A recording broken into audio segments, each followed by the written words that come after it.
hey, we gonna have to blow them off the face of this map because we outnumber them. And we know, we have so much potential, and the minister, it's exactly what the minister and the Honorable Elijah Muhammad said, but the Honorable Elijah Muhammad said, there is no atom bomb, no hydrogen bomb, no type of bomb in America that is more powerful than the unity of the black man and woman.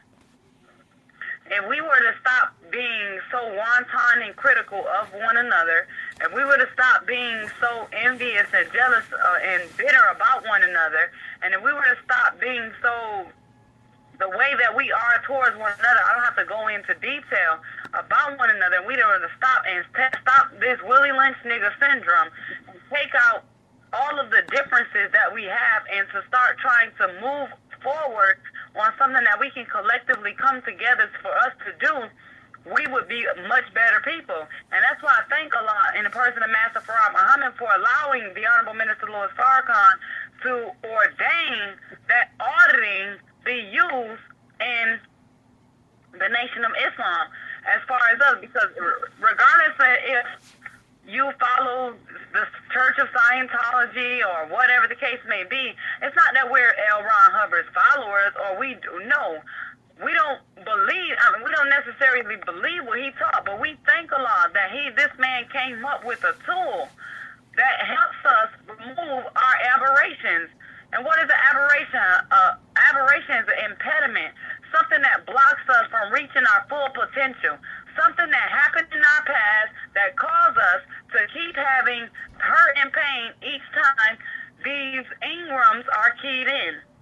So we are bitter and jealous and envious of one another because of whatever may have happened. And a lot of times, if our mother was envious towards someone while they were pregnant with us, we don't even know where that feeling of envy comes from.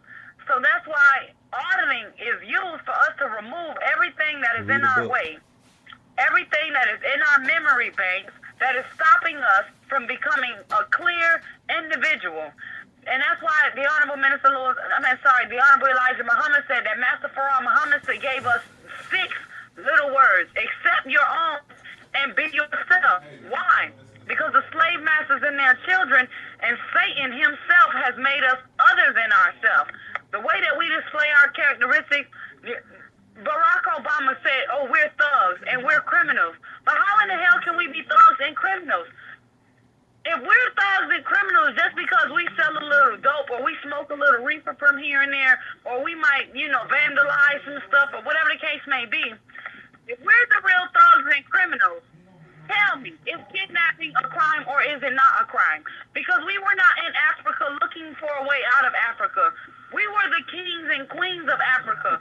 We were doing what we needed to do and taking care of ourselves as a people. But you tricked us as a people. And then you took us. We didn't come here on the Maria or anything. We came in the hull of a slave ship named Jesus. Come on now. You can't think that we're supposed to just sit here and continue on this tyranny.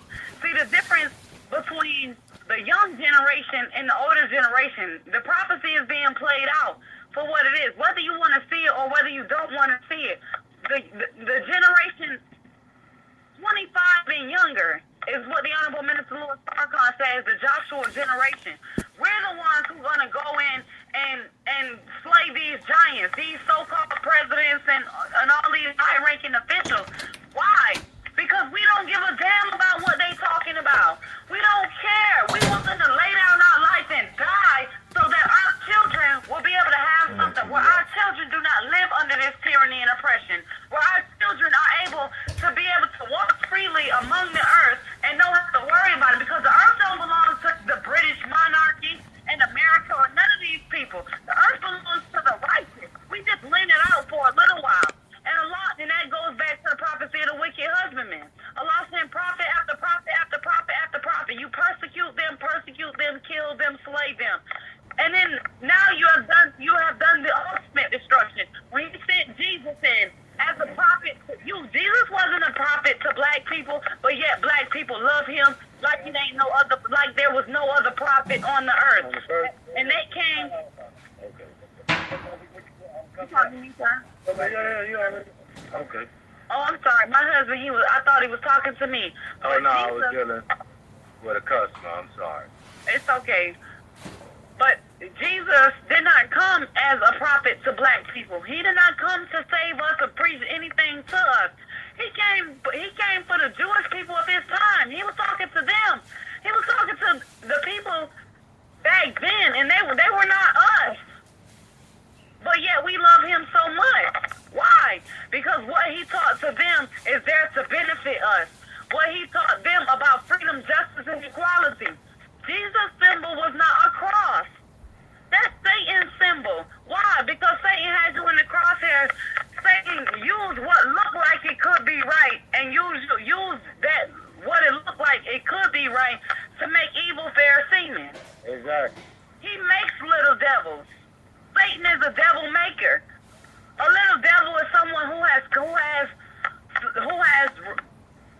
submitted to their weaker side, to their rebelliousness in themselves.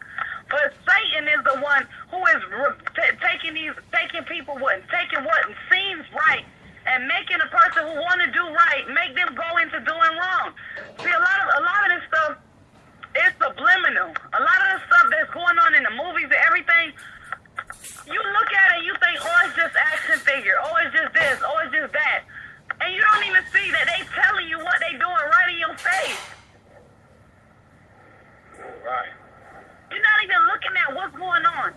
Like I was saying about the 18 million homes and cars and stuff like that. America is I'm sorry, baby. It's 18 billion. Huh? It's 18 billion.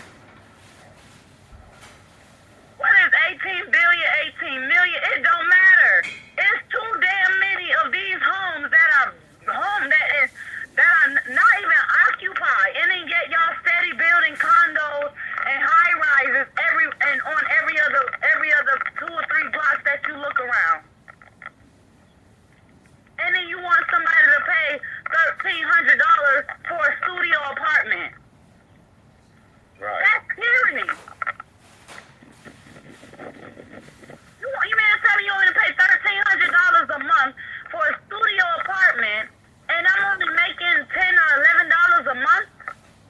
That is graduating from. Even if you graduate high school, you can't even use your diploma to do anything unless you learn how to do for yourself. You don't know how to do for yourself if you don't know how to take your skills, talents, and abilities and cultivate them and use them to benefit yourself. Like, okay, say you start in the 7th or 8th grade and you just cutting grass. That's it. That's all you do. Cut grass. $15 a yard. If you don't cut so many grass and you don't learn how to use a push lawnmower, a riding lawnmower, a weed eater, and the what's them things called that you chop up the hedges? What is it? A hedge trimmer, I guess. I don't know what it's called. I'm not technical. I don't care about all of that. But anyway, you learn how to use these things over time, from the 7th or 8th grade all the way to high school. By the time you get to, let's say you graduate when you're 17, 18. 19 or 20, the money that you have saved, if you save this, if you're teaching your children, save your money, save your money, save your money. You buy him a little push lawnmower and say go and make your business.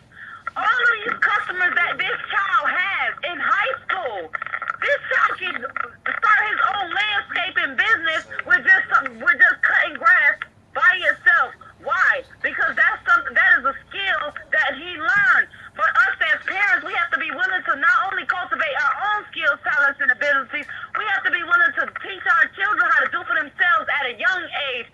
And that's why in Islam, we start teaching our children responsibility at the age of 7. We don't play the radio. Why? Because God forbid anything happens to us as parents, our children will be able to have something that they'll be able to do for themselves. Sweetheart, put your phone on mute. Our children will be able to do something for themselves. They'll be able to take care of themselves. You gotta help yourself before you go to try to help somebody else.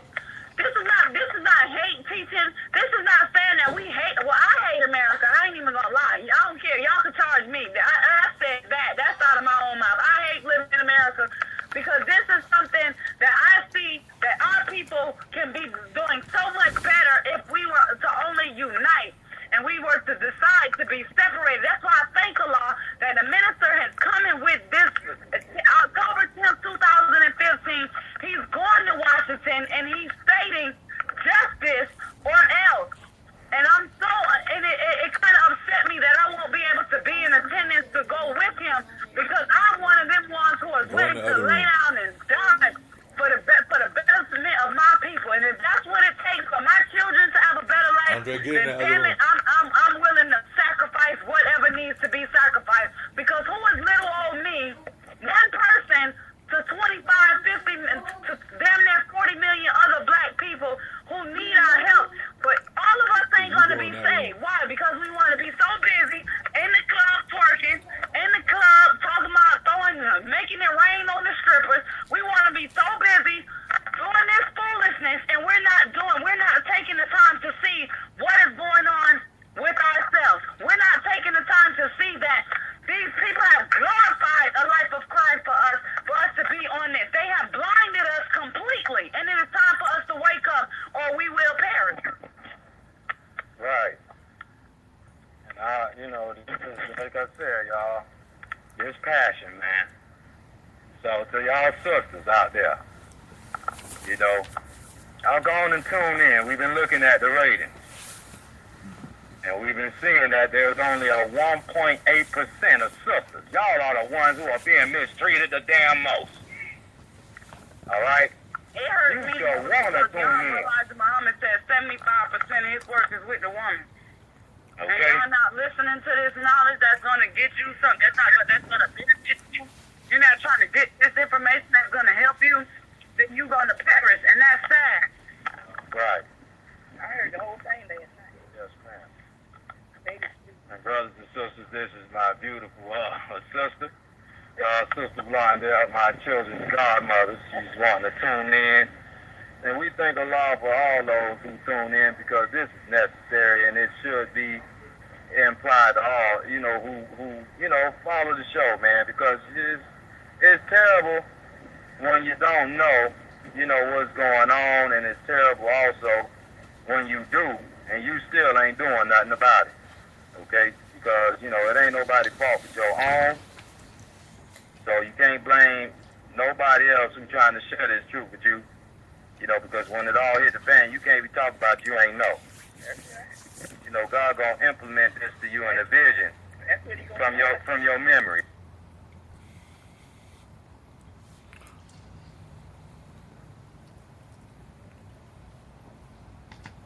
Hello? Don't tell me the phone went out.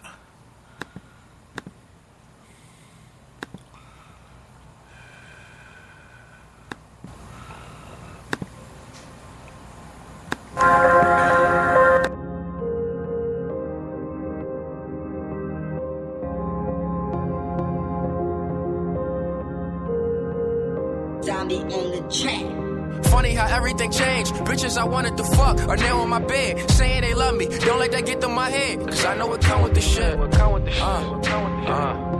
know it come with the shit.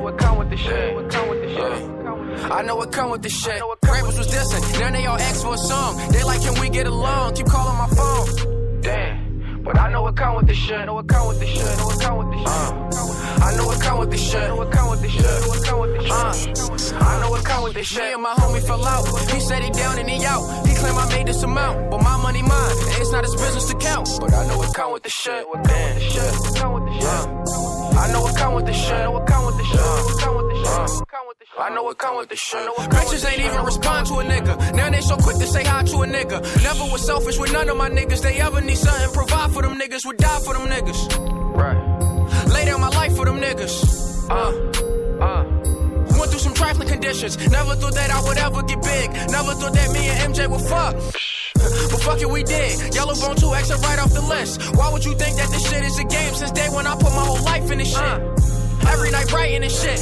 Was trying to be like this shit. Minus the hoop in his hair. I felt the pain. I done shed too many tears. I share my story. Shit, I done been through it all. But then again, who really cares? I feel alone. Sometimes I think to myself, damn, who really we're dealing with a serious situation with this health and self before us. because, you know, we